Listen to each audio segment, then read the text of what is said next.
Live? Uh, Yellow lights on. yeah, I believe this means that we are live. America. Hmm. Whether or not anyone's actually watching it is another question entirely. Oh, It says people are, all so right. they Are you, they could they could be multitasking now. are you Um, in London? Is that a window behind you, actually on the streets of London? Look yeah, up. yeah, the double decker's about to run my ass over. I'm actually sitting in my minion's living room because his internet is fast enough to actually do this, whereas mine is not. So it's I figured I'd get my money out of him, since I technically pay for this internet, it would, you Story. know, might as well use it.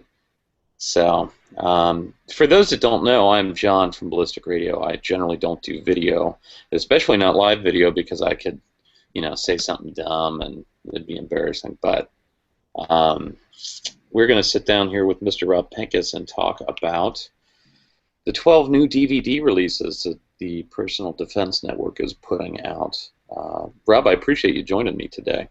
Yeah, this is great. I know this is your first time with the Google Hangout. I've done a bunch of them with a bunch of different people, but I've never run one, so I'm just glad that you guys keep figuring it out. I just turn the hotel internet on, and here I am. I don't know if I've figured it out yet or not. I'm certainly trying. But yeah, go figure. You've done a bunch of Google Hangouts. I won't make an attention whore joke right now at all because that'd be wrong. And That you would will. be, yes, you're buying into it, you're empowering it, you're enabling me.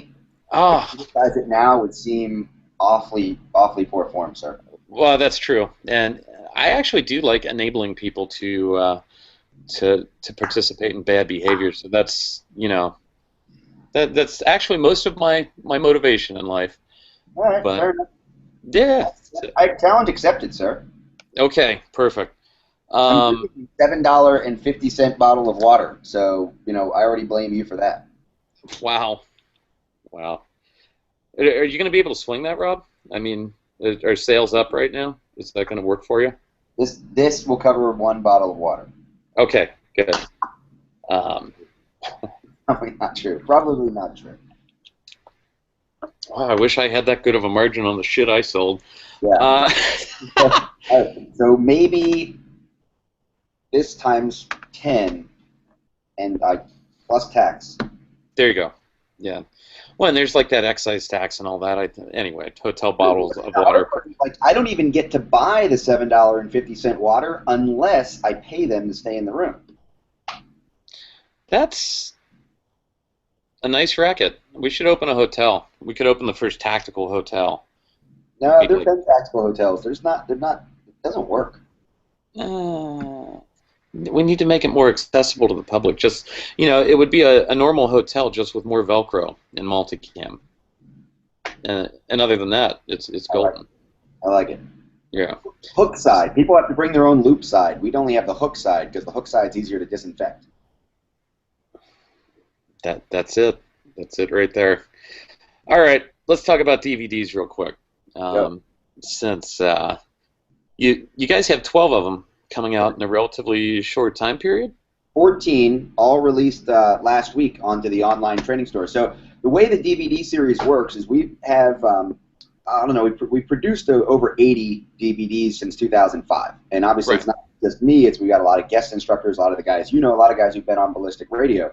Right. And the DVDs are primarily distributed through our branding partners like the NRA. So some of these DVDs may have been in people's hands for months, literally. They may have come in the mail, they may already be subscribed to the series. And Right. then after a period of time, then I'll release them also for retail sale at the ICE online store. And because of the tour and how busy the summer was and the Alaska trip and everything else, all the release of all these DVDs was put on hold until just last week. And it's the first time we've really done a major release instead of just kind of trickling them out one at a time. Okay. Well, and I know we were originally going to do this last week, but I sucked more than I usually do, and we didn't get a chance to do it until now. So I do apologize for that. I guess let's talk about the first one. Is the Empowered Citizen Volume 1. Yep. It's based on real events. You guys do some reenactments. I mean, walk me through this. Yeah, this one is, we actually have the reenactments of murders that happened inside of a home, husband and wife. And we also had an event which was your typical kind of guy comes into the house meaning to do harm, home invasion, night burglar, finds the homeowner, and the homeowner has to defend themselves. So it was, the first one was really more like almost like a thrill-seeking event, as opposed to the other one, which is like a professional criminal event. And so the topic really is personal safety in the home, and we talk about the things you want to do preparing for dealing with strangers in a home, not just the obvious armed home defense stuff, but the person who knocks on your door and says, "Can I come in and talk to you about something?" And that's how, in the Dartmouth murders case, that's how the killer made entry, was starting up a conversation and getting access and isolation to the would-be victims. Huh. Well, you would think that the easiest part of that would be just don't open the door, but anyway, we won't go there. It says otherwise. Yeah. So with that one, I mean, I guess just showing people some of the lesser thought of aspects of home defense, or just some of the ways to deselect themselves in general, or. Yeah, I think that's a big part of it. Also, dealing with, there's sometimes you're going to have strangers in your home that you know are coming, right? The plumber is going to come over, or the guy is going to come over to install the new dishwasher or whatever. Yeah. The hookers, strippers, whoever anyway. Et cetera, et cetera. Yes. And so thinking about how do you leave mail lying around? Do you leave valuables out? Do you pictures, kids' schedules, things like that posted to the refrigerator? Now, if somebody wants to use that information against you, knows when the house is going to be empty, knows where the valuables are, sees the valuables and may be tempted by them, things like that. So there's a lot of little tips for just generally dealing with the fact that your home isn't an isolated fortress that never has other people in it, and what happens when other people that are coming into it or are trying to get into it have evil intent. All right, perfect. Anything in particular you like about that DVD, don't like about it? Well, I think as we said, I'm going to make sure everybody understands the biggest reasons why they shouldn't buy these DVDs, because they, in some ways, why you might want them speaks for itself. Yeah. Morgan Freeman and Meryl Streep, I think, would have been much better selections for the reenactment phase. I don't think the reenactment quality is Oscar worthy, and that may turn some people off. Oh man. So leave the popcorn, in the cabinet. It's not like a popcorn worthy. Right. No, it's not. You're not going to be on the edge of your seat, so to speak. It's not compelling drama. You didn't happen to be in any of the reenactments, did you, Rob? Because that might have. I'm much better than the people in those reenactments. I don't know if you've seen some of my early work reenacting and simulating on the best defense, but I could wear an Affliction T-shirt and kind of emote pretty well, I think, sir. Oh, okay. Well, the beard though, you need to work more on it. You got the Mr. Clean thing going, but I've done that. I've gone through phases with the beard. I'm in a more conservative beard phase right now. No, that's because you keep getting invited on TV. That's right. So again, enabler. Hey, that's what I'm around for. That's my only purpose in the industry, is to enable people's attention whoreness. Something. Anyway, wow, I totally went there. Yeah. So the next one we're going to talk about, the defensive firearms myths and misconceptions. So, is that generally the 45 knocks them dead and goes back in time and murders their parents and rapes their dog and fixes everything there is? That kind of stuff that you hear? Or? Yeah, that kind of stuff. Empty chamber carry, appendix carry is automatically dangerous. Any gun will do. Stuff. So there's racking the shotgun is one of the things. So we sort of address a lot of the obvious ones, but then also some that may be much more like my kind of pet peeve. Something like reloading while kneeling, right? Like sometimes I'll see people just arbitrarily drop to a knee to reload, even though they're not part of a tactical team. They're not wearing a ballistic helmet. There's no one behind them coming over their head with a fully automatic, defensive firearm. It's just they're taking something they may have seen in a movie or out of context and sticking it into their personal defense world. So I consider that more of a misconception than a myth, and that's why we address both. Well, and it seems like too that if your gun is empty to the point where you need to reload and you need to do it with a quickness, dropping down to a knee, probably not conducive towards speed there. Since we're talking about reload, so I mean, do the people in the video carry their bullets forward or backwards? That's a good question. I will assume that they carry their bullets pointed away from center line because they are probably me, and that's what I do. So backwards. As you know, sir. It's not wrong, it's just different. Yeah, I didn't say it was wrong, I just said it was backwards. Backwards assumes differentness. Colloquially, the word backward has a negative connotation, sir. Oh. Well, I mean, technically it is backwards, though, because it's facing that way, right? So, would be backwards. I'll give you that. I yield. I yield to your logic, sir. All right. You're going to quit hanging out with me because almost every single time I get you on air, whether it's a radio or now even on video, I start picking at that. I think you should try it. That might be the biggest reason why people aren't going to want to buy that DVD now. You think? I thought it was because it was going to make people think, because thinking can be hard and make them sad. And I don't want to make people sad, usually, sometimes. So, but now it may be the fact that my bullets are not pointed towards my center line in the reload demo. God. That may be the biggest reason not to buy that DVD. Yeah, I guess. I could see that. I mean, although, well, yeah. Yeah, probably. So the biggest reason not to buy that one is because the bullets are backwards. Makes sense. Well, you kind of expect, though, I mean, if you're involved with it, it's going to be you doing the demo, people already know. Anyway. Well, not all the time. Like even on the Empowered Citizen, we have some other contributors there, and there's other contributors, you know, in the stack that we're going through here. So PDN, you know, I'm sure that obviously I steer a lot of the detail level stuff too, but really my thing is the big picture. It's about collecting right. these guys who are experts in their area and giving them the forum, giving them the opportunity to share their stuff. So we've had plenty of bullets pointed towards the center line over the years. Well, that's something. So if people are offended by that, they can buy other DVDs, just not that one. That's right. All right, perfect. Armed home defense and all that. So, I mean, what more is there than to have a gun and be in your home? I mean, that seems like.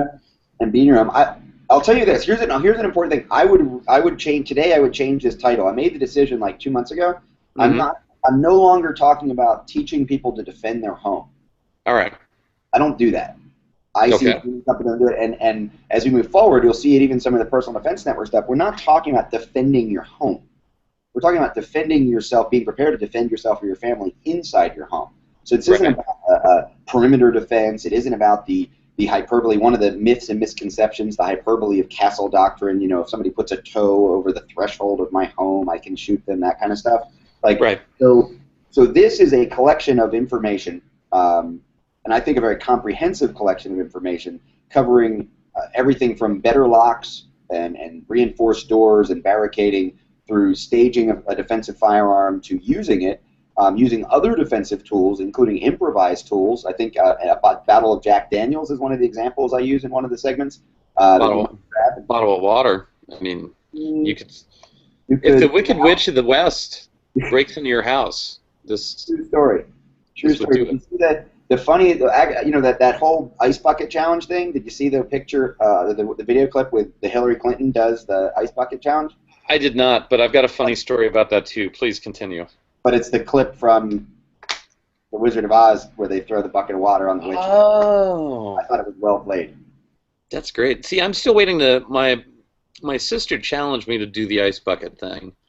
And she did it when I was in the middle of driving to Georgia. And she, you know, you've got 24 hours. And I'm thinking to myself, I don't even know when I'm going to sleep in the next 24 hours. And then I had the bright idea to where, you know, and I run the fast drill on a semi-regular basis just because it's a drill that I use to diagnose where I'm at. So now I've decided that I'm going to do the ice bucket challenge and run a fast drill immediately after getting hit with the ice water. If I do it under 5, I think we've got 20 or 30 people that have pledged money. So hopefully it'll turn into a bigger donation than just I was going to make. But I keep not getting to do it, which sucks. But that ice bucket just to keep you awake on that drive back and forth might have helped. Yeah, it could have been. You know, so medicinal ice bucket challenge. Well, yeah, I could see that. The problem, it'd probably ruin the interior of the car, though. There is that. And it's embarrassing when you get out at the gas station, the front of your pants are wet. Not that I've ever had that happen. Ruin is a strong word. Oh. And it's better than having the back of your pants wet, sir. Yeah, I will give you that one. You know, it's a bad trip to Taco Bell. Biggest reason not to buy Armed Home Defense is that it's actually just a collection of clips from when I did the Trigger Time TV show. So really? Yeah, so all like 280 people that watched the Trigger Time TV show, you've already seen it. And then some of that stuff's been available online too for some time. But you know, the DVD is a great collection of here's all the information, add it to the library, share it with people. But to be fair, that information has been collected in one place, but has been disseminated before. Okay, so that's kind of like when the band runs out of new material and goes, hey, let's do a greatest hits album. Well, it was kind of like that, except that we realized that, you know, we look around at 80 DVDs and we don't have a comprehensive collection of just Armed Home Defense information. So let's do that. And why reinvent the wheel? You know, just very recently taped all this stuff. In fact, I taped it in the home I was living in, which might be another reason that I'm not living there now. So question mark integrity. Is it really defense anymore? Is it now? It's like old home defense. So I don't know. We actually have a user question real quick, if you don't mind, Rob. Somebody asked, let's see, Rob's thoughts on dogs as pertaining to home defense as a burglar alarm, but any recommendations if confrontation is to occur? Securing the dogs with a secured family, having them loose to address the threat, or potentially complicating the encounter? I was looking in the book, the Defend Yourself book, home defense stuff that we put out this year. I talk about dogs. I'm a huge fan of dogs if dogs fit into your lifestyle. Like, right. Like I live in hotels, right? So dogs don't fit into my lifestyle. I've had dogs most of my life, I would say, and any time that I've been settled, I've had a dog because they're great companions. They're fun, but there's also this huge security aspect to it. Almost any breed, honestly, but obviously some are better than others. My advice, where the dog should be, really pertains much more to the nature of the dog, the type of dog, and even if the dog has specific training. If it's a true security dog, then that dog needs to be out there doing its thing, right? Right. If it's not, if it's a dog that's really meant to be there for the presentation of the potential for security. In other words, like just a big intimidating dog, somebody's going to say, well, I don't want to go in there because they have a dog. And then the other one is the alarm aspect of the dog, right? The yappy, barky dog. So the yappy, barky dog may or may not need to be out there. The family dog that isn't really going to do anything may or may not need to be out there. The true security dog absolutely should be outside the barricade area, you know, doing its thing while the family's in the safer area. Now, all that said, even with the family dog or the yappy dog, it would be a horrible mistake to go try to like secure the dog with the family in the barricade area. At the end of the day, it is a dog. It is an animal. It's the same rules apply for going into the house that's on fire to rescue the dog. You know, we can all put that picture of that person on the news, the newspaper, and say, look, he's a hero. But in a sober moment, he's also an idiot if he goes in there and dies over a dog. So be careful. Yeah. Yeah, and going back to you're living in hotel rooms and all that, you should see if Costa will loan you one of his dogs. I mean, because those things. I have been seeing a lot of pictures. It's funny. If you go to my MySpace. You've got a MySpace? Whoa. Opening the door. Free gift for you. If you go to the MySpace and I saw this recently actually. Because I was looking for another picture. I found there is a picture of me and my Dutch Shepherd from when I was living in Telluride.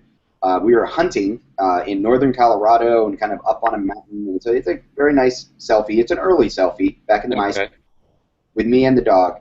And I kind of felt a little bit like Costa was ripping my shit off now because I was doing that back in the MySpace days, and now all of a sudden he's posting pictures with dogs. Not an accident, I'm thinking. So you were saying that you did it before it was cool. Like most things. Okay, I wanted to be clear. I was going to get one of those dogs actually, just because Chris and I are semi buddies, and anyway, I was looking at those dogs and talking to them. I actually still really want one, but it was either get a new dog or get a new car. So. Yeah, easy choice. Yeah, the Dutch, actually, the one in that picture, and then I've had another Dutch Shepherd since then. They're an amazing breed. Obviously, the Malinois as well, German Shepherds as well, but the Dutch Shepherd is my breed of choice, and just great dogs. Oh, yeah. Well, we'll move on just a little bit because I'm sure people will get tired about hearing for our affinity for dogs. Next video, grip strength development with Mike Gillette. So. Yeah. If you don't know Mike Gillette, use the Google. Go look him up. An amazing guy. He's got a long history of teaching and training inside of our community, both on the firearms tactics defense side, mostly the public sector, as well as obviously strength and conditioning. And he's a great motivational speaker as well, great educator, great guy. He and I met and started talking, forget where we were, we crossed paths. He was at one conference, I was at another, something like that in town. We were teaching a class. He and I talked about what does he think is the biggest gap? What could he bring to Personal Defense Network's library of information? And as soon as like grip came out of his mouth, like grip strength, yes, that makes all the sense in the world. It's so important. The integration of our bodies with our tools is going to be through our grip, and then obviously all of the unarmed stuff that we're going to do is so important that we have that strong grip and strong hands and strong forearms and durable body parts, right? So grip strength development is a natural, and yeah, he does a great job of going through like techniques from like ancient, Asian martial arts techniques with rice bags and stuff like that, all the way up to just some really improvised, simple, modern stuff that really doesn't take a lot of special equipment, like bag of rice and a newspaper and go, and towels, some sticks. You can bring weights into it. He's the one that taught me the pistol push-up. We hold two blue guns, not real guns, and develop your wrist strength. It's not for obviously directly related to firearms, but just the fact that you're using the blue gun makes it gunny, and pressure of the angle being here with the weight, and then yet you have to support your body on your wrist. That kind of stuff's cool. Just really, really good stuff. And the guy rolls frying pans. He takes frying pans and rolls them into like little rolls of metal. He's strong.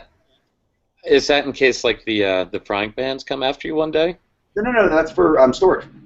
Oh, yeah. That makes sense. I mean, man, that would really improve. Yeah, no, it would stack easier too, like in a way, like kind of like wine bottles. Right. And you were talking about the usefulness of that, and obviously shooting for recoil management, incredibly important. Your grip strength, combatives too, and you were talking about some of the things that you guys were dealing with that. I would assume, I know you're a big proponent of Krav Maga, right? So. What? You bullets backwards? Just because my last name is Yiddish does not mean that I am Jewish. We've talked about this, and that does not. All Jewish people don't practice Krav Maga. Even if I was Jewish, which I'm not. Not that there's anything wrong with being Jewish or practicing Krav Maga.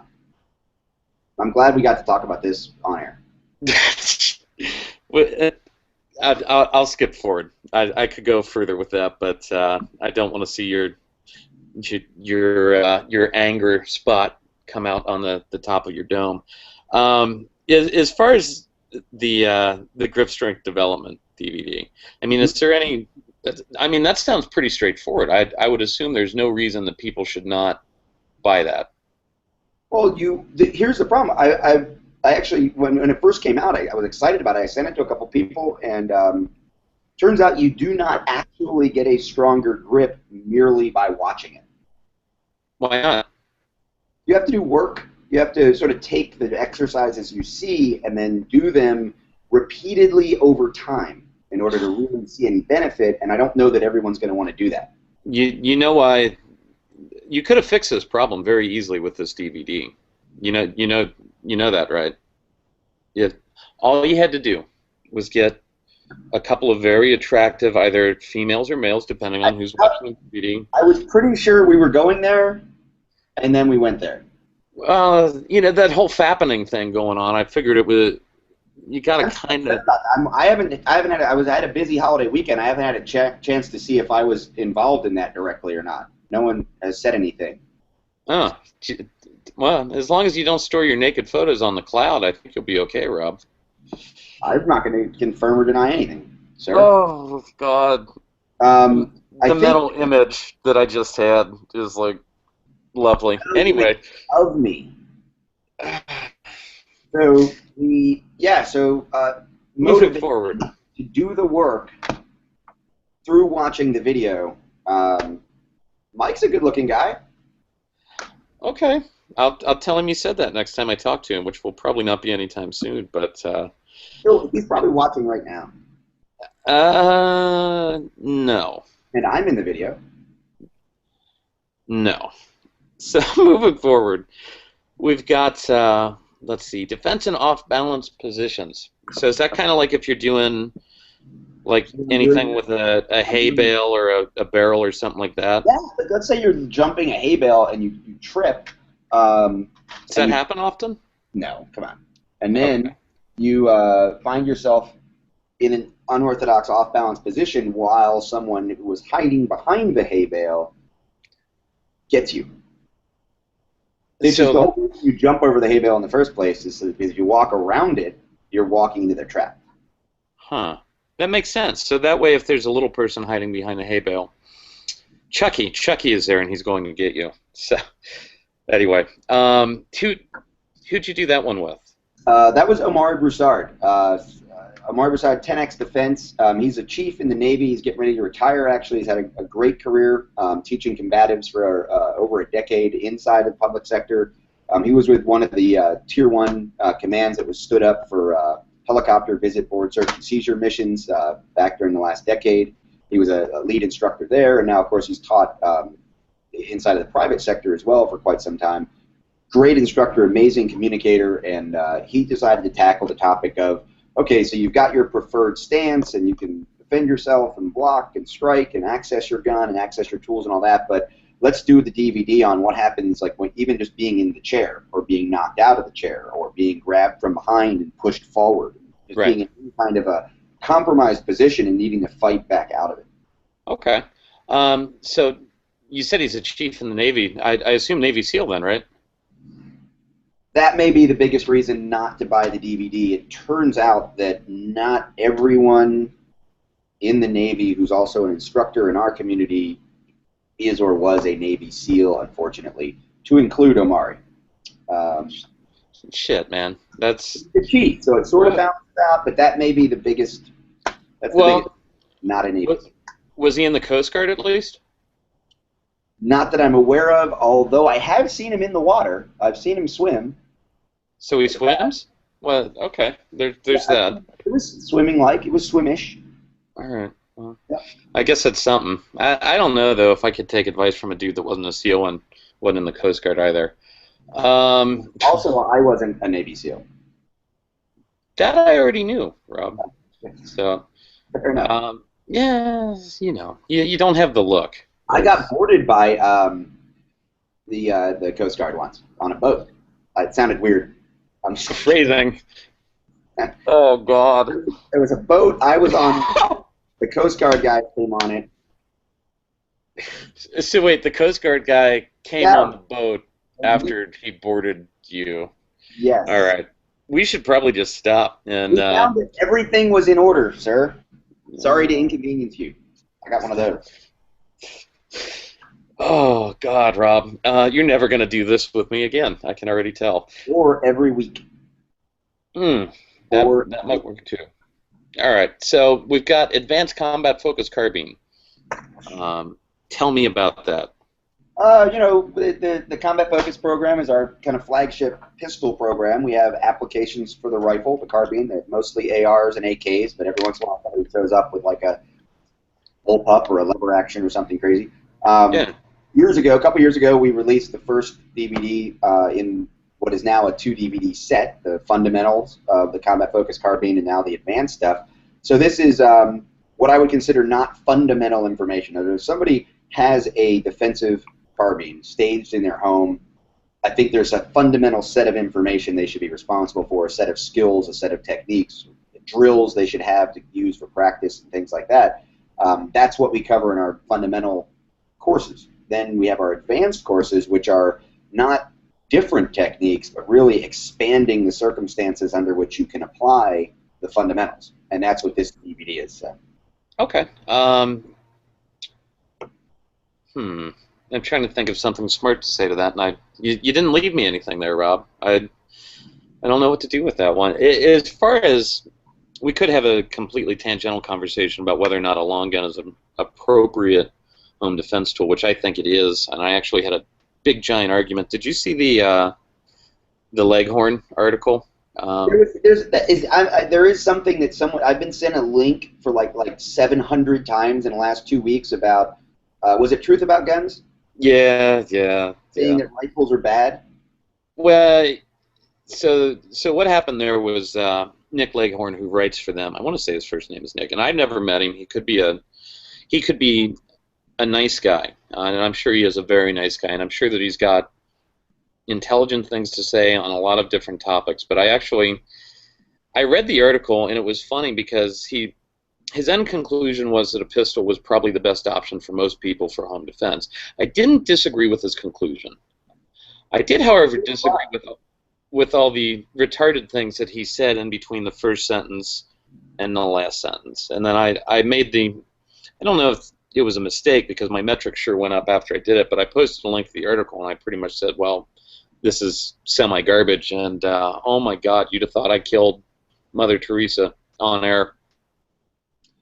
I commented on one of the threads because someone just asked the general question, and I think I agree with exactly what you said there, is that his conclusion is probably right. I think there's a whole bunch of reasons why a handgun is probably the better choice for somebody who's just getting into armed defense, but yeah, I can imagine a whole bunch of flawed logic to get you there.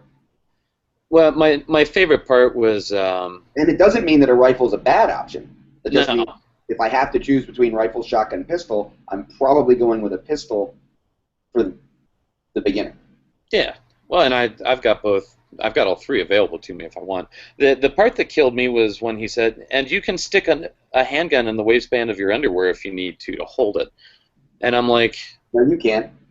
No, you can't. No, Not unless you're rocking like an LCP, maybe. Anyway. Bad piece of advice. World, you're not allowed to do that. You can't. You may not. No, not unless it's for like a fetish video or something and you've cleared the gun beforehand. Anyway, chamber flags. So with that one, advanced DVD, I mean, that should be good for everybody, right? Well, no, it's not. So here's the problem with the advanced DVD. First of all, just putting advanced on it is going to make a bunch of people want to buy it who aren't ready for it because they haven't watched the basic one. They haven't watched the first one. So this is like 50% of our community, right? I've been shooting for a while. I've done some things. So I'm just going to jump right to the advanced thing. Is that okay with you, sir, instructor guy? Well, the problem is this isn't like pejorative. This isn't like you must take fundamentals because you're a beginner. Here's a cohesive bunch of information. The advanced stuff will be based on the fundamental stuff. If you don't have the fundamental stuff and you buy the advanced stuff, you're going to be mad at me for assuming you know the fundamental stuff. And as we all know, like not every program's the same, and there's some very unique things about our program in terms of drills and terminology, and just I'll be referencing the fundamental stuff for the advanced information. And then you got other people who say, well, advanced, well, I don't need advanced. I'm not ready for advanced. They're intimidated by the word. And the fact is, maybe this is the biggest reason I shouldn't have this DVD available, and I should just sell them together as a 2 DVD set. You should do that. You're just like get like one of those extra big, like, remember the old laser discs? I bet if they still had that technology now, you could fit a whole bunch of stuff on there. I do still have that technology now. I recently was moving a bunch of stuff around. I have an amazing laser disc collection. Is it in the back of the tour truck? It's not. No, it's in storage. I look forward to, at some point, once again, not living in hotels all the time and having my laser discs set up. Criterion Collection laser discs, surround sound. Is that going to go with like your 8-track too? Now, here's the problem with 8-tracks. The 8-tracks and the old Otari tapes, the glue, when you play them, eventually that glue rips off, and then they just kind of out. So they don't hold up to the test of time. You have to take them apart. You have to tape the ends of the glue down. So 8-tracks are more trouble than they're worth. The same is true for cassettes, by the way, but 8-tracks were especially susceptible to that problem. You know, the people watching this, I'm sure, are thrilled that we have covered the advantages and disadvantages of dead media formats. Next one, we've got legal considerations for the use of non-lethal defensive force. This is the longest title of any of the DVDs in the library, and also has 2 guest instructors. We had Marty Hayes and Kerry Tanner. Marty Hayes, of course, Armed Citizens Legal Defense Network. He's been a Personal Defense Network contributor for a long time. And Kerry Tanner has been a friend of mine. He was I've known him for 15 years, I think, and he recently retired from law enforcement, and he sort of talks about it from the law enforcement view. So you get the legal advice from the legal expert, Marty Hayes, and then Kerry talks about the law enforcement view of, you know, you come up on 2 people in the parking lot fisticuffing, how do the cops deal with that? What's the best way to make sure, if you are in the right, that the police officers know you're in the right when you're using force that isn't actually pulling the trigger? I see. Fisticuffing, eh? That's What is this? Yes, that kind of looks more like the fappening to me. So as far as Do you have a friend over? No, not yet. Maybe later. I don't know. We'll see. As far as that goes, it would seem like that would be really useful for almost everyone to have a good idea of when force is justified, when it's not. I know a lot of times people are confused by that. I don't see where there'd be a problem with this. I mean, if we're talking about the reasons why people shouldn't give you their money, this one, I would almost recommend people buy this one. Yeah, that one on the surface makes a lot of sense. It involves information that's a little bit esoteric that the average person doesn't think of, so it's really, that can be valuable from an education standpoint. The conversations of how to deal with police officer response, and even just thinking through that, role-playing that a little bit in your head with an informed instructor sharing all that is really good. But it turns out that if you just go to the internet, you can learn 2 really important things when it comes to legal issues. One, it's apparently better to be judged by 12 than carried by 6, which apparently justifies almost any use of force. And also, in terms of dealing with law enforcement, if you just hand them a card with like a pre-printed message and your lawyer's phone number, you don't have to say anything, apparently, according to the internet. We did not include either one of those pieces of information in that DVD. What the fuck, Rob? I mean, honestly, you couldn't give the most vital information there is. Well, now I feel like I have. I feel like I've corrected the error. So now you decide if you need the DVD because you have those 2 things already. Okay. Well, I mean, and the internet's always right. I was told just the other day, and I think this was after I ran my sub 4-second fast drill, that I really should learn how to grip a gun, because apparently I'm doing it wrong. I don't know. A grip strength development DVD might help. I don't know how many frying pans you've been rolling, for example. Well, I don't have enough to need to store a bunch of them like that to where I need to roll them. So maybe if I get into like culinary arts after this, I'll work on that.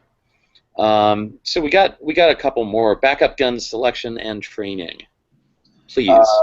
Yeah, I got that. So backup guns. Interesting.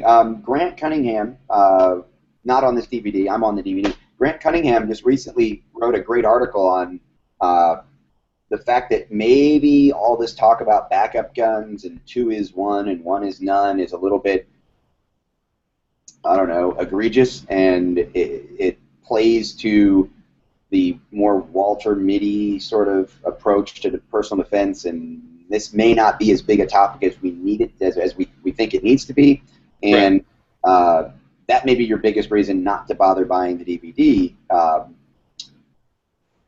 from our standpoint, it was the idea was to, and Chris Grant's a good friend and a PDN contributor, and I don't think the DVD and his article were connected in any way. I think that his point is really well made, and this DVD, I believe nowhere on there does it say you need a backup gun, and here's how you should go about it. It's much more. This is one of those niche DVDs that if you carry a backup gun, or if you now feel compelled to have a second gun on your person, here's the best advice that we can give you on selecting it, training with it, using it. For example, I've seen people, at the range say, they'll come to me in a class, I'd like to train with my backup gun. Okay, cool. Under what circumstances are you going to transition to your backup gun as opposed to fixing a malfunction or reloading your primary? We know when your primary is out of bullets, you're going to go to the backup, but is there any other time you would go to it? Well, I haven't really thought about it. Okay, well, think about that and decide, based on distance, based on availability of cover, based on one-handed versus two-handed. There's a whole bunch of reasons. Well, now, so it comes to the point in the class where they're supposed to transition, and, well, they want to holster their primary gun or something. Right. Or they want to hold it in their hand while they use their weak hand to deploy the backup. It's like, this thing here now, this metal plasticky thing that can't make bullety sounds, drop it. Yeah. I just kicked them in their face area. Yeah, so people that want to train with backup guns, like, rule number one, get used to scratches on your primary gun, or at least the trainer version of your primary gun that you're taking to the range, because to train poorly in many ways is worse than not training at all. Like giving yourself the bad habit of holstering the useless gun or shooting one-handed, weak-handed when you could have two hands on a gun just doesn't make any sense. So I'm not going to. Right. So, and to be clear, because this actually came up, when you're training this, do you have people just drop the gun in front of them, or do you have them ninja start at the target? While I have ninja start a gun at a target on a couple of occasions, primarily we just teach people to drop it. Now, if you're super close, you might smash somebody in the face with it, right? If you're doing contact shooting, well, that became one object. If you're shooting while, in an entanglement kind of thing, whatever, you can start smashing something with it. But generally speaking, you're 10, 12, 15 feet away from your target. Just drop it, get the new gun out, and do what you got to do. Do work. I think that's Chapter 3. Now that's a new biggest reason not to buy the DVD. I just gave away Chapter 3. Yeah. When you're just giving everybody all the information here that really once people watch this video, it'll be like they've watched all of them. It's a bad habit, but it's a business model.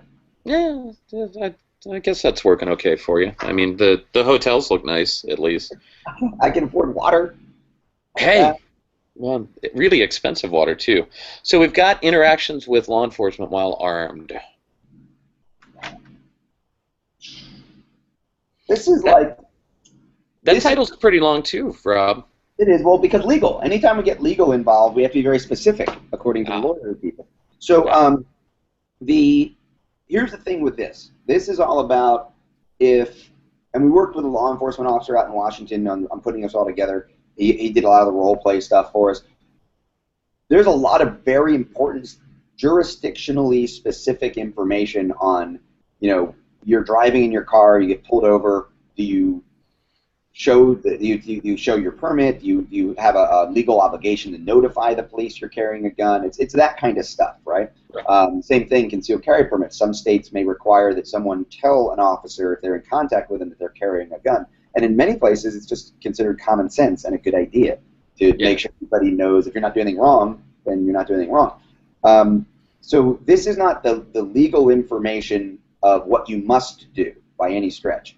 This is our advice on some really good ways to deal with interacting with law enforcement, whether it's a very positive, friendly encounter, a neutral encounter in regard to the firearm, like a traffic stop, or if you're open carrying, or if maybe you are concealed carrying but not well, and someone's called in and said, hey, that guy has a gun, and the police show up.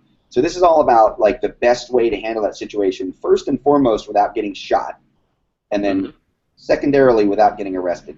And then last piece, which is really important to me, not embarrassing the crap out of the firearms community by being an ass clown. That could, you know what? I'm going to interrupt and go off script just a little bit. not that there's a script, but we kind of knew what we were going to talk about. I honestly think the next DVD that you release should be How Not to Be an Ass Clown and Embarrass the Firearms Community. I can work on that. But would I be allowed? But what about the bullets backwards thing? I think that causes that doesn't embarrass the firearms community, Rob. It just embarrasses you, and it doesn't even embarrass you. It just embarrasses me for you. So I think that's okay. Wait, somehow we got back to you being embarrassed. For you. Thank you. Yeah. Thanks, buddy. Yeah, I look out for my friends. So I guess I think we just gave away that entire DVD, but why should people maybe, once again, not spend money on it? Don't trust the popo. Just don't talk to him. All of that DVD assumes that these are rational people with any amount of respect for citizens and or the Constitution who can professionally do their jobs. Now, if you got to make a big leap to go there in order for that information to be valuable to you. Right. And we did have... off the tinfoil hat, for example. Yeah. Now, is the tinfoil hat, is that why you don't have any hair anymore? Did it, like... It was a stage, sir. It was a stage. Okay. I'm better now. All right. I just wanted to make sure. Now, we did have a user comment that I thought you would appreciate. And he did point out that if you're carrying a Glock and you've got your magazines backwards, they're not actually backwards because the Glock logo would be facing the right way. So apparently in that situation, I am... Yeah, no, I'm wrong. So it turns out you're right, and I'm wrong. Well, we have to assume that that's also a European thing, which makes all the sense in the world, because my guess would be that any self-respecting 1911 magazine would have the logo set up so that bullets could be pointed to the front, which also makes those giant 45 bullet hole areas on the hollow points much more intimidating for the bad guy. Makes sense. I just wanted to I wanted to show that the audience, which obviously this is one of your fans, agreed with you. So thanks, buddy. Yay! What do we got next? Bulletproof Mind, Lieutenant Colonel Dave Grossman. I feel like you skipped one on our script that doesn't exist. Oh, that one? That little guy, but we'll talk about William later. Yeah. I was going to save the April for later, actually. Okay, this is a big title as well. But that's because it's Lieutenant Colonel Grossman, and Dave Grossman deserves a big title. And it's a Bulletproof Mind. It's like, what is that? I don't know what that is. So the subtitle, preparing for the coming hard times. It was that's the title of his lecture series that he does under the Sheepdog Seminars brand. Right. And most people in our community are familiar with Lieutenant Colonel Grossman. On Killing was his first book. On Combat was his second book, and I think much more important to our community and to people interested in training and personal defense. Right. And he has spoke all over the world, primarily to military and law enforcement audiences for well over a decade. And he started this Sheepdog Seminars project to be able to bring this information to people interested in personal defense and be able to change the context of the information so that it was much less about law enforcement and military professionals and more about just people that just want to be safer and be prepared to deal with bad things. Right. So we did a DVD version of his lecture seminar. Obviously, there's much more in terms of depth with an 8-hour day than there is with a 1 hour and a half DVD. Oh, don't lie, Rob. You know that 7 hours of that 8-hour day is just filler, and you condensed it down just fine. That would be a great disservice to Grossman. That guy. Here's the thing. He speaks like on that DVD. Normally, when I have a guest instructor and we're doing like a lecture philosophy type thing, we go back and forth. There's like a conversation. There's question and answer. Yeah. That guy just goes. So tell me about this, and I'm sitting there for like 20 minutes, like. Yes, this is my role in that DVD. Maybe the biggest reason not to buy that DVD is I barely say anything. So that's the biggest reason to buy that DVD, is what you just... Oh, not to buy the DVD. Got it. What just happened? Yeah, so if you've gone, the biggest reason not to buy that DVD is because you're going to go to one of the live lectures. because people should. It's kind of like there are certain training. We were going to talk about medical training here. Like, you should go to a medical training class. Like Right. just watch the DVD. Actually go out and use them. DVDs are great. And this probably goes for almost all of the physical skill sets that we have DVDs for. Let's say that 50 of our DVDs are physical. They're pistol shooting, rifle shooting, unarmed, whatever, medical stuff. I don't think any of these replace going to a class. Like, there's your reason not to buy a DVD, is go take a class. But I also recognize that you can spend $20 on the website and not $400 plus travel, plus ammunition, plus whatever, to at least get started in the right direction, to get some ideas, to be able to do what you can if you can't get to a class or won't go to a class. Obviously, I think these DVDs are incredibly valuable.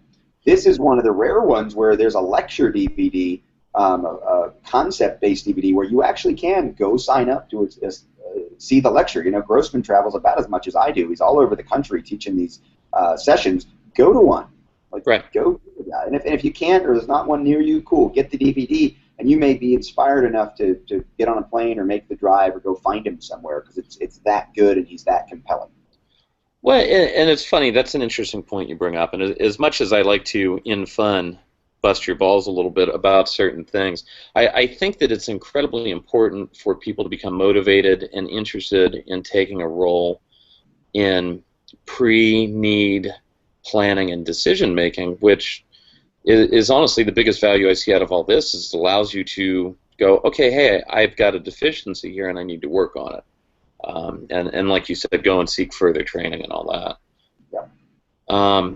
We've got knife defense against multiple attackers. Knife defense against multiple attackers. We have that one. That is a follow-on DVD from Alessandro Padovani of Safer, Faster Defense. Again, someone who's been teaching combatives and martial arts and knife work and now even firearms for, I don't know, around that decade mark for sure. He's from Italy. He's moved over here. He's been living over here now for, I don't know, 4 or 5 years, it seems like, at least. Does he know Instructor Zero? Interestingly, I introduced them. I thought it was important at SHOT Show this year. We were having a private party in a private room at Public House. They have a room called the War Room. So 2 of the 4 nights at SHOT Show, I was in there with different groups. This night, I happened to be in there with a bunch of our CFS leadership, and Instructor Zero was out in the common area, and we invited him into our little soiree because I was really curious about this guy, and I thought, how convenient that we have an Italian guy to talk to another Italian guy without any of these issues of language or handlers that might get in the way of a true, honest conversation. Interesting.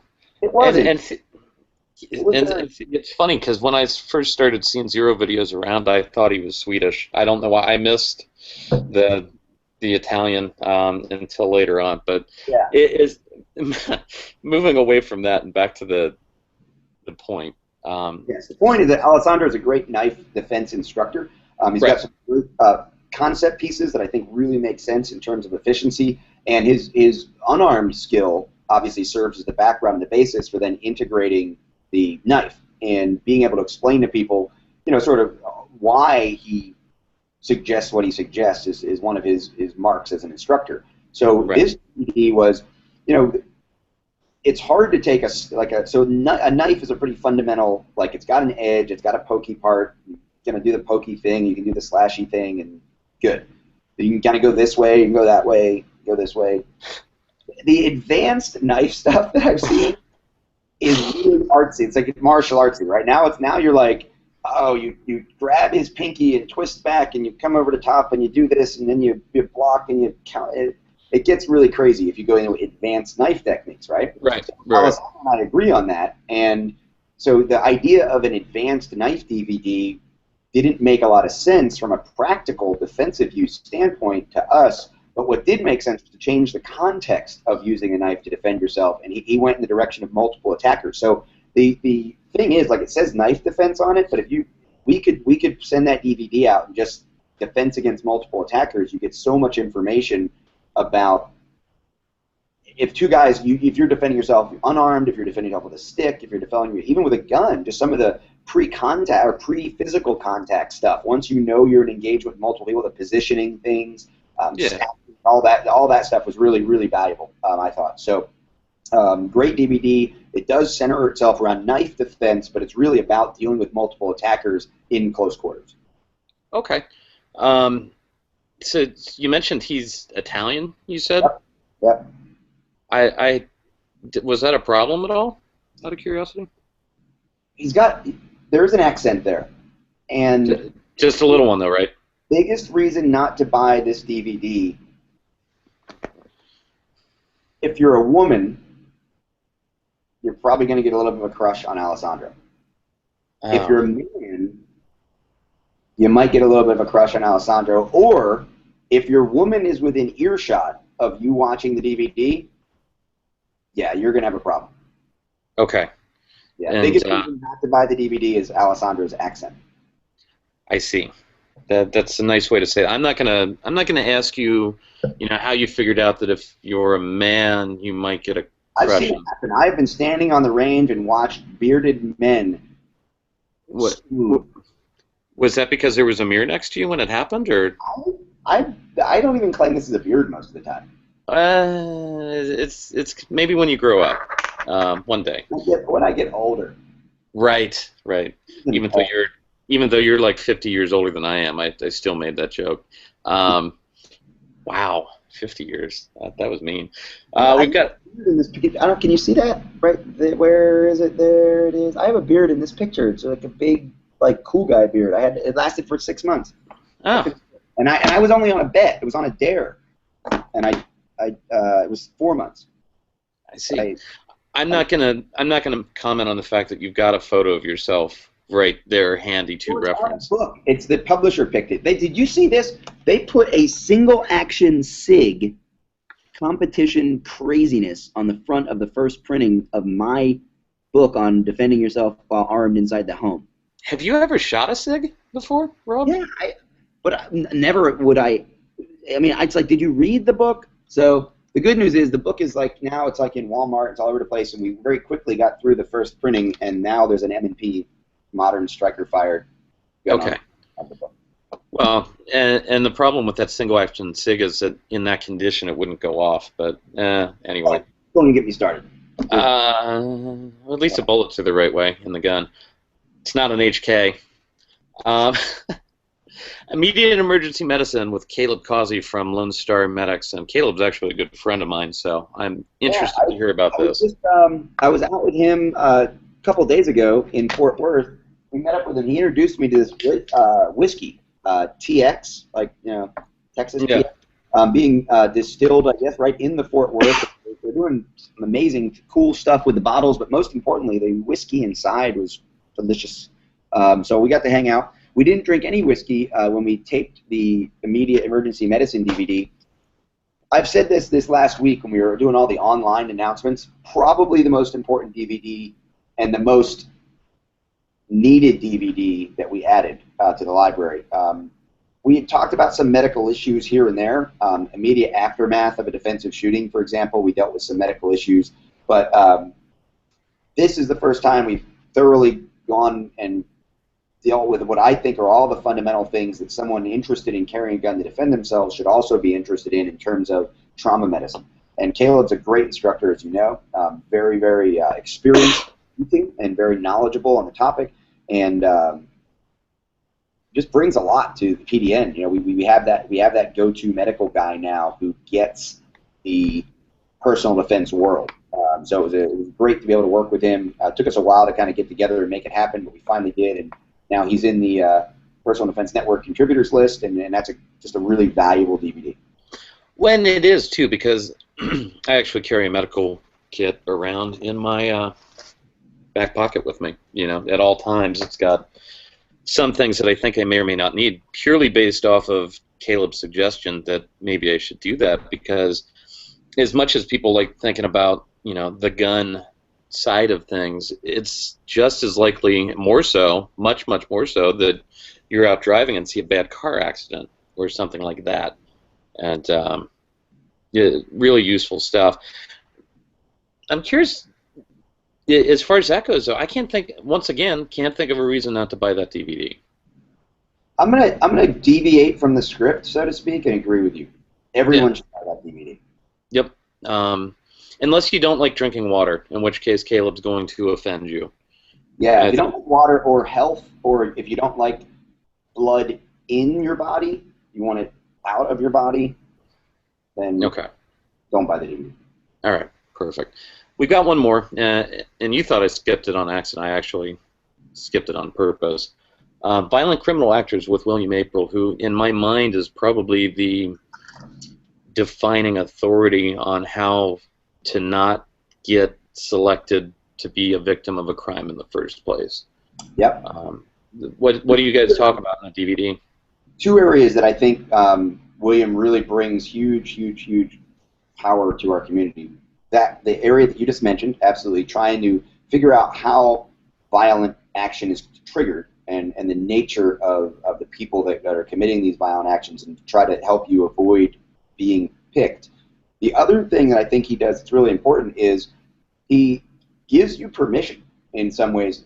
We all have these objective, like, cross-reference, ability, intent, opportunity kinds of mindsets to when can I use lethal force? When should I use force to defend myself? Right.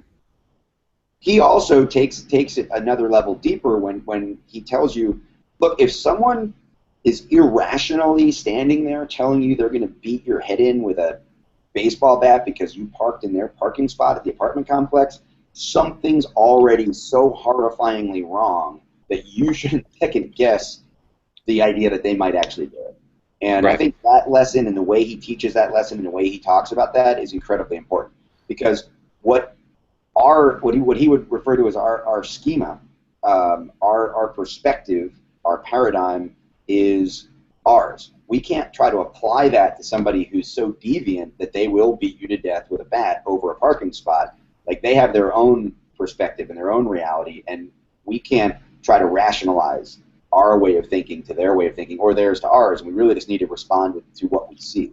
So the information about violent criminal actors and deselection and recognizing when it's time to act and why is incredibly important. And William, talk about this. Craig Douglas and I, another friend of ours, Craig Douglas and I want to say we lobbied for 2 years to get William comfortable with the idea or the appropriateness or whatever of doing a DVD as a lead instructor. He's very self-deprecating. He's very modest. He's very humble. I just do these seminars every once in a while at conferences, and I'm not really like you guys.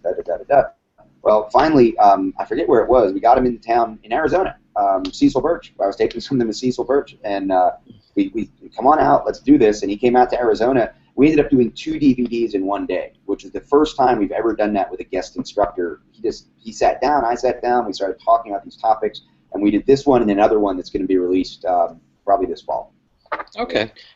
And it's funny, too, just because, honestly, William is another one of the really undervalued resources that the community has, especially if you place an importance on not getting in a fight in the first place. Right, for sure. Which, I guess, I don't know, might not be useful for everybody, though. What do you think? Right. Some people like the idea of getting into a fight. I think the biggest reason not to buy this DVD is it's scary. Like, this is the scary one. When he starts talking about, like, why, he talks about things that have happened, from his work in the healthcare community with criminals. He talks about things that have happened and the complete lack of logic, the complete lack of what we would consider, and I shouldn't say lack of logic that resonates with normal people. It's scary. Like, this DVD is scary. Did he tell the, well, I had some time story? Have you heard that one? Oh, yeah, about the burglar. Yep. Yeah.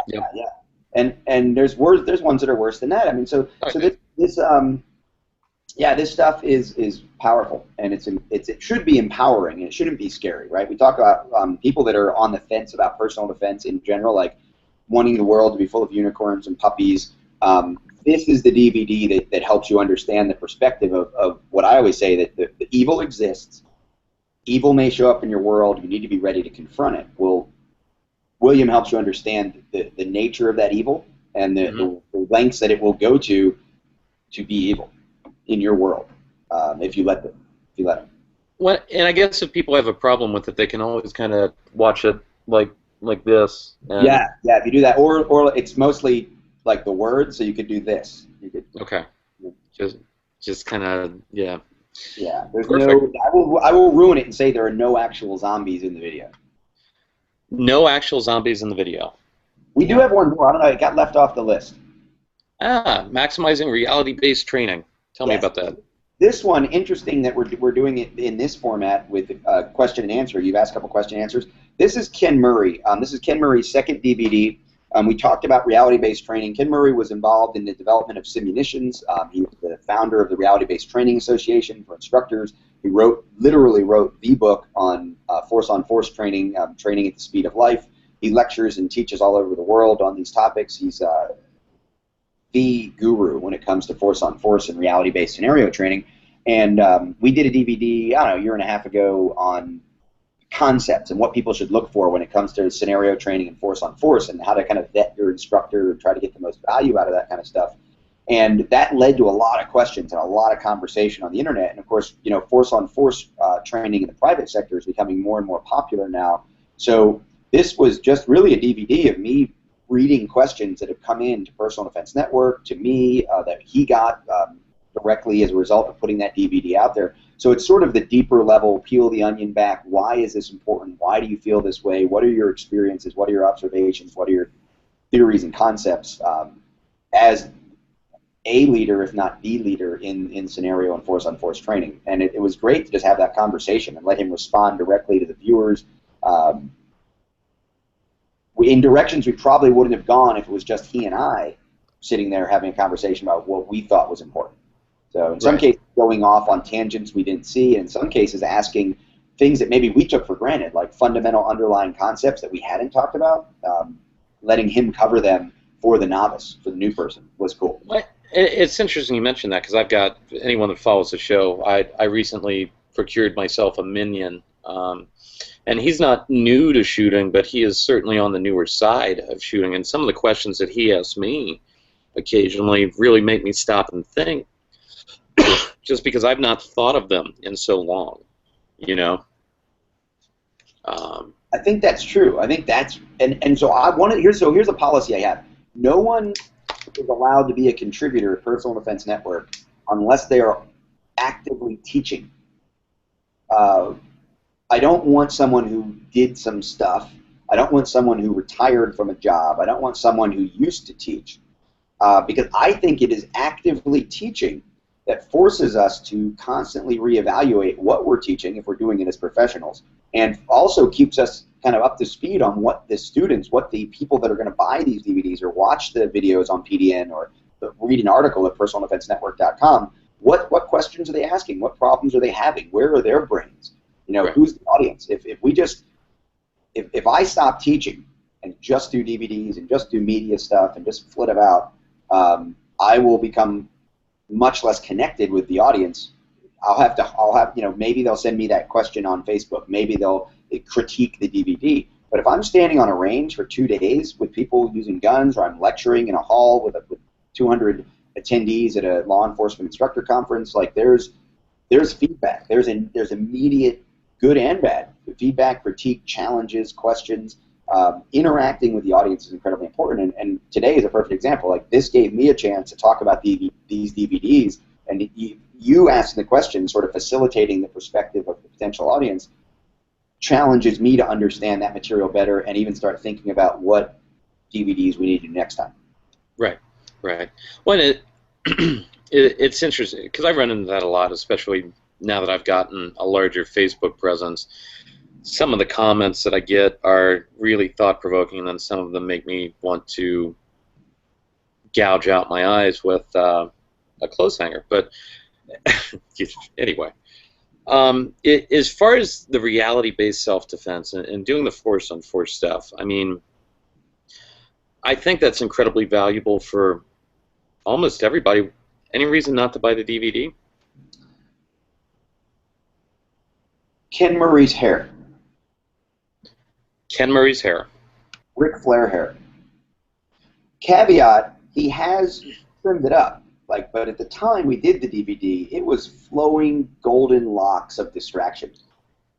So this may be a DVD where we're just listening might be the better choice if you choose to buy it. You got to admit, Rob, you were just jealous, and that's why you brought up his hair, right? Yes. And it's okay. The first step is admitting you've got a problem. Thank you for allowing that to happen. You're welcome. Like you said, I facilitate things. I'm an enabler. I'm enabling your progression. So, I think we're out of DVDs to talk about. We are. So we did have one question that I thought was interesting that didn't really fit in before, but somebody asked, which personal defense network video is the most popular out of the ones you've done? Ooh, that's an interesting question. I know that the one that has been distributed the most is one that's called Defensive Firearms Use in Public. And it's not really a technique. It's much more of a tactics application of skill. It's sort of putting people into a scenario setting of what would you do if, public armed robbery around your vehicle. And then we do talk about some skill development and some shooting and fundamental defensive shooting skills. But it was the DVD that I thought best represented kind of what this whole series, right? If you're going to try to put out one DVD that represents a library that at the time was planned on being 60 DVDs and is now, we're rapidly heading up towards 100 in the library. This DVD, for someone primarily in the firearms community, we knew that our two major branding partners, the NRA at the time, Guns and Ammo, also we worked with the Second Amendment Foundation, plus whatever audience I bring to the table with, at the time, Valhalla Training Center and now IC Training Company. That audience primarily is going to be interested in guns. So defensive firearms use in public, literally there's over 4 million of those DVDs have been sent out, distributed through one of those branding partners or sold through the stores or whatever. We've had, in Q2, we were at 6.5 million DVDs total. So 4 million is probably somewhere between 3 and 4 million of that first DVD in the series. That's where most people get introduced to PDN into the library. So that DVD is by far the most significant distribution. In terms of just coming to the ICE training store and buying a DVD, my guess is that it's the Combat Focus Shooting double DVD, double-length DVD, and that's the comprehensive video overview taught by about, 8 or 9 instructors from the Combat Focus Shooting community with all of our fundamental pistol stuff. That's probably the most popular one there. All right, cool. I have my own question. So, when are you going to free the giggity? It's going to happen. It's going to happen. We just came off a holiday weekend. Okay. I've just come off the tour. There's a lot of emotional I just got to, kind of recenter myself. There will come a time when the giggity will be freed, sir. All right. I commit that to your audience, mine, and to you. Okay. And to Paul Sharp and Craig Douglas. Oh, my God. Timing is everything, bro. Oh, I know. Hey, Cecil Birch was actually laughing his ass off in that video, too. You can hear him cackling in the background. Yeah. So, anyway, I don't think I have anything else right now. I appreciate you taking the time, man. This is great. I think we said we'll do this in 20 minutes. That was like 3 hours ago. Yeah, it was like an hour and 20 minutes. Do you have any questions for me? I mean, so very rarely do I get someone of your stature that I have sort of captive like this. I mean, is there anything you'd like to know about the John? Yes. There are several. Where is it? Because I've been drinking the $7.50 water. Where is the John? I don't. So here's the question I have for you. And I kind of know the answer, but I want you to share it, not just with your audience that's watching this, but just in case I might share the link with some people in the social media world and they haven't seen what you do with Ballistic Radio and how fast you've sort of developed and grown as a media persona and as with Ballistic Radio as a media entity. Share that, because you obviously you don't do this in your very artistic bedroom, borrowed bedroom every day. Yeah, this is actually a living room, oddly enough. Really? Yeah. You can sleep on the couch. So I don't recognize that. I live in hotel rooms. The living room is. So go. Talk about Ballistic Radio, and then I have a follow-up question. Go. All right. So Ballistic Radio is essentially a forum that I have, or a platform that I have, whereas I do pretty much what you do. Not that I copy ideas from people, ever steal. Where I take one of the better-known industry people that maybe has a unique take on a certain aspect of the self-defense question, and just give them 40 minutes to talk about it. Right now we're broadcast in 6 different U.S. cities on actual terrestrial radio. We've got 3 cleared channel stations now. They're looking at syndicating me in some more places. The last numbers I saw, and it depends because radio is apparently really hard to track 1 hour of it at a time, but we get somewhere between 80 to 110,000 listeners each week. And really just what I kind of try and do is get people interested in the sport of shooting, number one. Yeah. Not, anyway. Thanks, Frank. Yeah, it's whatever. But also get them to realize that, their expectations of what self-defense is are probably flawed, and maybe they should think about it a little bit more than they do. I've been incredibly lucky with being in the right place at the right time for certain projects. I'm sure you know how that goes. Got to capitalize on opportunities. Yeah, and it's been, I've had a lot of help from a lot of different people in the industry, as far as folks either willing to introduce me to other people or willing to take the time to come talk to me. I had John Lott on like my 5th or 6th show ever, which like amazed me. And it's gone from there, and I've been very lucky with that. And the Facebook users have been, as much as I can't stand them sometimes, I love every single one of them. We've got 121,000 the last I looked. And not all of them listen to the show, but a lot of them will, at least, and I do occasionally post things that are thought-provoking as opposed to selfies of me at the gym. And the interaction there is kind of nice, and it's just sort of cool to see, so.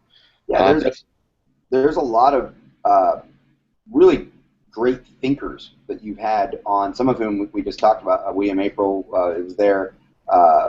Claude Werner, one of your guests. Some of the guys who are really the deep thinkers, the challengers to the existing myths and misconceptions.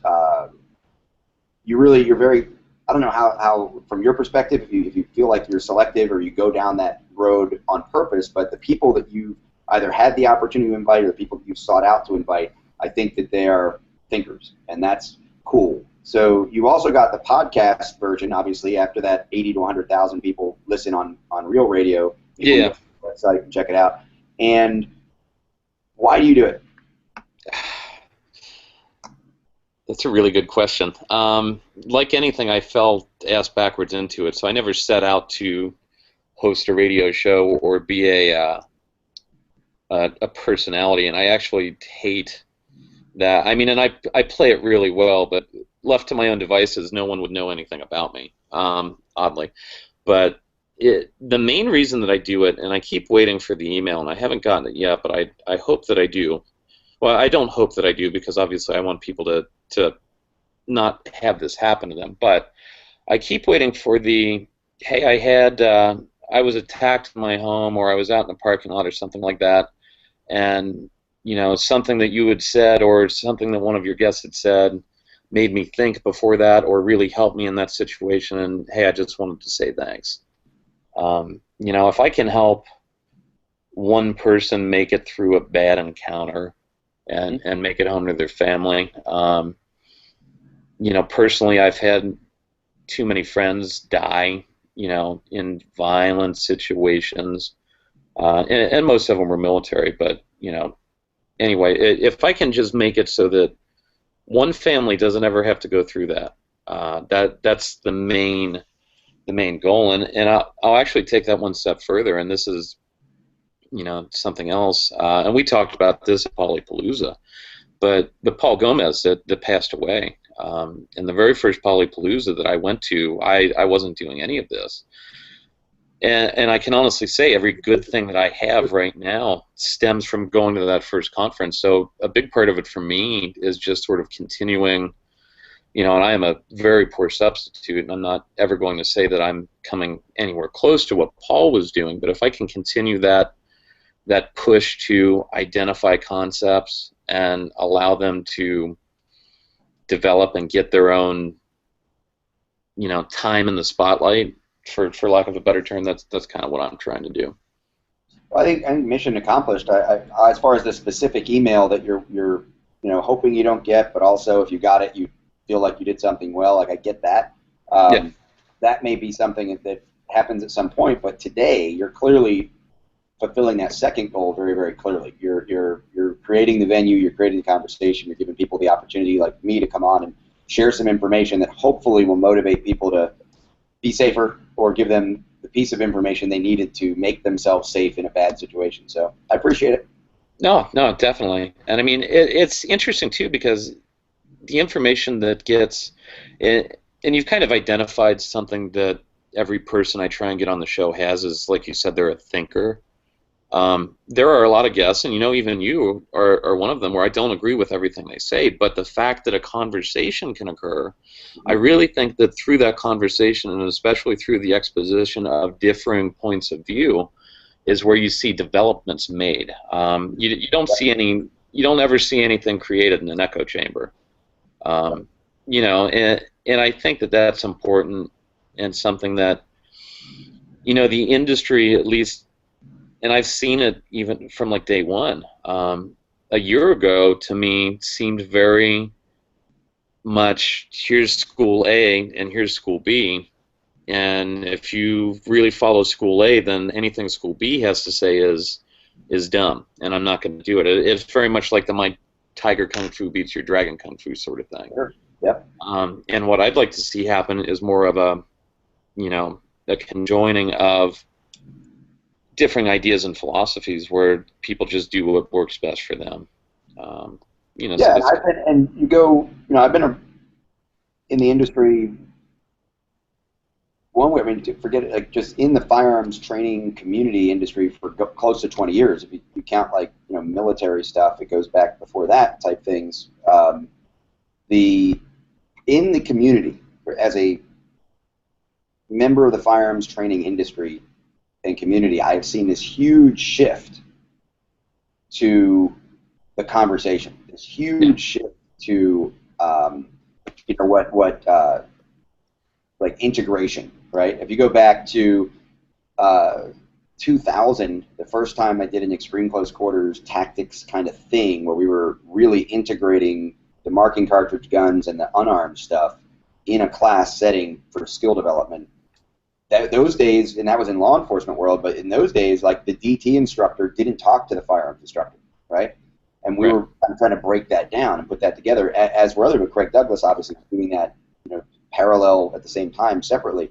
There are a lot of other people who started doing that kind of stuff, and Paul, we talked about this at the conference, there were a lot of people who were seeing that necessity, but it wasn't necessarily happening. There's a lot of institutional inertia, but we are definitely in a much more enlightened time period in the industry. The not necessarily chronologically younger instructors, but especially the newer instructors that have come on the last 5-10 years especially, they get it. Like, it's not about the cult following, it's not about this way, it's much more about being able to explain why you think your way is the best, why you believe what you believe, and allowing a conversation to happen based on concepts and principles and philosophy, not just, this is the t-shirt I'm wearing, so this is what we do.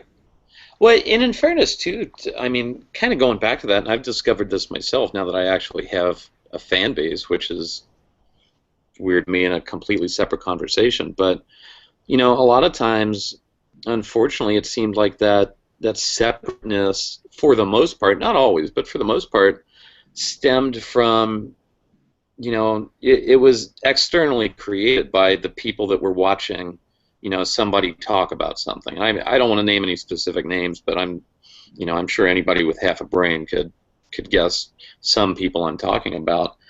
So it's sort of nice to see the people that are consuming what we put out start to understand that a little bit more.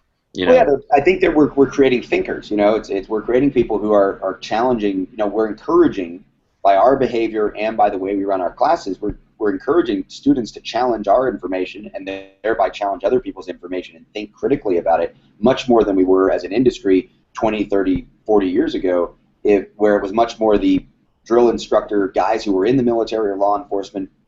There really wasn't a private sector training industry, and it was much more like, here's how we do it. And there wasn't even room. So I don't know that it was necessarily created by the consumer as much as the methodology and the experiences of the early instructors in the industry. This is how we do it. Right. There isn't a why. The student, that cliche, there's no such thing as a dumb question. But there were a lot of dumb answers given. And when I say dumb answers, I don't mean wrong answers. I mean answers like, this is how we do it, or this is how it was done, or this is how it happened in a fight without any critical thought process behind it. So, probably both sides contributed. Luckily, we're evolving out of it. Right. Let's deviate just slightly because we've got another question that I know I'd like to take a stab at, and I'm kind of like to get your take on it too. We've got questions. It's a little off of PDN training, but what are the advantages, disadvantages of an AR pistol with a 12 to 14 inch barrel versus a carbine length rifle? For me, once you get to the 14-inch barrel, especially if it's the 14-inch barrel plus a break, you're probably losing all, for practical purposes. I don't know that you really have any advantage over a regular carbine. If you're talking about a 10-inch barrel, something that has an overall length, including that break of that 10.5 to 11.5, 12-inch barrel, that saves you a lot of weight out there, and it saves you some distance in terms of close quarters use of the gun. The compressed opportunity to shoulder the gun on the buffer tube or on like a stabilizing brace or something like that isn't that much different than a fully collapsed stock. I think that properly set up, an AR pistol gives you 90+% of any advantages you get from a similar size length SBR without any of the hassle. Quite honestly, I don't see any reason to have an SBR when you can have a properly set up AR pistol. Right. Well, and something else too, and I think this is overlooked, or at least I don't hear as many people talking about it. The nice thing about, and you mentioned the 6 stabilizing brace, which honestly, if you're going to have an AR pistol, I don't see why you wouldn't put one of those on there. And it's very rare that I'll blanket endorse a product like that, but honestly, if you have an AR pistol, buy a 6 stabilizing brace for it. The cool thing about that for me, though, is that the way the permit is set up in Ohio, at least, you're not allowed to have a loaded long gun in your car, but you are allowed to have a loaded handgun in your car. So it is a lot easier to travel. Like you're not. I mean, I lived in Ohio for a while. I still have the CrossFit gym there. You aren't even supposed to have loaded rifle magazines. So well, they did just change that, so that's not. Yeah, changed. Good. Yeah, especially back when it was that way, though. It was like, and I'm not a big shotgun guy, but the way I got around that was, I'd have a shotgun with like a side saddle loaded and an open chamber and hope that'd be good enough if it came up. I mean, the chances that you need a long gun in a public setting are not very high at all. But that having been said, it's not really ever the odds, it's the stakes. So, but that, to me, if anyone cares about my opinion too, I think that's the biggest advantage. You can actually leave it loaded and carry it as you carry your handgun with your permit, which makes traveling through states that you've got reciprocity with much easier too, without having to worry about their weird long gun laws. True. So. Yeah, there's that. There's that, and the I don't know if it was implied in the question or irrelevant to the question, but the very short-barreled AR pistols, of course, there's a concern about bullet performance that a lot of people have. What kind of velocity you're getting out of the bullet, what it's going to do. The only really solid numbers that I'm aware of were collected by NATO, and they deal specifically with a ball ammunition, not a hollow point type ammunition or a ballistic tip ammunition. And there's well documented research that like a 7.5-inch barrel isn't going to create the tumbling and the disintegration that you want out of that, or at least the splitting of a typical military ball 223 round from back in the day when that research was done. I'm of the opinion that you're going to be doing at least as much damage with a 7.5-inch barrel shooting Winchester PDX-1 Defender or Hornady Tap or whatever it is you're shooting in your home defense situation. You're going to do as much damage as you're going to do with a 9mm Glock, at least. So worrying about bullet performance probably isn't the most important thing. If you know how to use the gun, that's probably much more important. And you choose the length that fits how you're going to store, carry, use the gun. But personally, for me, I like that 10-inch range. Right, and I've actually, well, in fairness to me, I've got an 11.5-inch SBR, but they didn't have 6 stabilizing braces when I bought that. So, and honestly, I like having it too, just because it's cool. But there is that. Is it Cryptek? I hope it's Cryptek. No, it is not. It is not Cryptek, but it might be at some point. There's a place up in Michigan I've been talking to that I might have them do something or other for me. I do have Cryptek flip-flops on, though. So, I mean, if you want some Cryptek... why would you wear shower shoes, and why would you show them to me? Well, because I know that feet turn you on. How can you take yourself seriously as a man of preparation and personal defense and wear those? Well, I never take myself seriously. That's actually an assumption that everyone else makes. I only have one thing that's Cryptek, and it's this in my medical kit. And the reason it's Cryptek with red trim is because it's a completely ridiculous color pattern. It stands out from everything else. So when it's on the range or in the truck, like, this is the bag with the medical-y stuff in it. It's nothing. Right. No, that makes sense. Going back to the flip-flops debate, and I will say this. There's no debate. Well, there's no debate here. No, not between you and I, but it does come up more than you would think, actually. And sticking it in your eye. There's no debate over whether or not that's a good idea. It's just obviously a bad idea. Flip-flops. Same. I don't know, though, because it actually gives me... Here's my number one reason for flip-flops, other than I like them and they're comfortable. And I can't actually operate... Oh, God. And when I say operate, I don't mean like operate. I didn't even... I wish I could take that word back right now. I can go about my day-to-day business in them and complete any task that I can do in gym shoes, except dropping shit on my foot. I mean, that goes poor. How much weight have you lost recently? To brag about your... How much stronger and more physically fit are you now than you were 2 years ago? A lot. I'm afraid that you may have just gone with flip-flops because it was uncomfortable for you to tie shoes, and I'm willing to let you realize you've evolved since then, sir. Well, it's not that I'm uncomfortable tying shoes, it's just I never learned how. So that's... I wear cowboy boots. You don't tie them. Then I look like a hick. I'm already too close to Kentucky. No offense to Kentucky. Wear hip, like, harness, like biker-style boots. You could pull that off with that beard. You got a baseball hat thing you got going, but... I don't know. Maybe one day. I like my flip-flops. I'm talking about fashion now, though. Well, it's I can get into. It's personal defense stuff. I mean, and I actually, it was funny because I was up at Robert Vogel's place or whatever doing a private thing with him, private shooting thing with him. Let's be clear. I knew what you meant. Well, I wanted to make sure the other, however many people knew what I meant too. But I actually 4 people still watching. Yes, at least 4. But it was funny though because I think I shot like 1,200 rounds that day, and he's got a gravel bay behind his house that he shoots in. I wore flip-flops all day, and I will say that I did stick a piece of rock through my big toe, but I didn't notice it until afterwards because I'm not a pussy. But, I mean, if other people are and they don't, have... You gotta protect the feet, man. Anyway, so... moving on. Is there anything else? I think we. Anyone who is still watching this now deserves something, but I don't know what. At this point, I don't know. Right. And one more question, because there was a follow-up question to the SBR thing. I'll take this one real quick, and then I'm more than willing to get your take on it too. The muzzle blast in the home would be my concern, and the reason for wanting a longer barrel. Having fired both SBRs and 16-inch rifles inside of a structure with no hearing protection on, they both suck to a level and point that it doesn't matter that much. So, personally. Rob, your take on that? I'd love to hear too.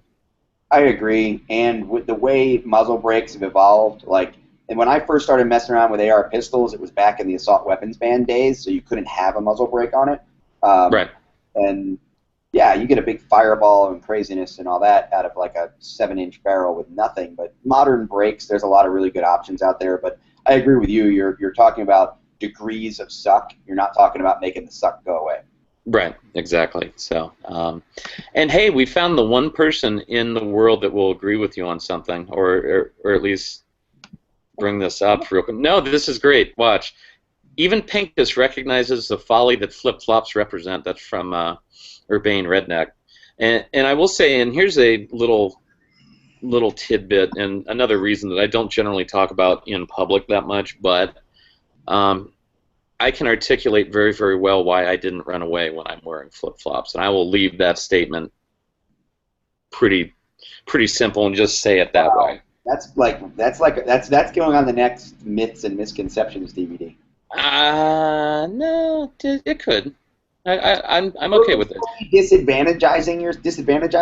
Purposefully disadvantaging yourself so that you have a built-in articulation doesn't mean.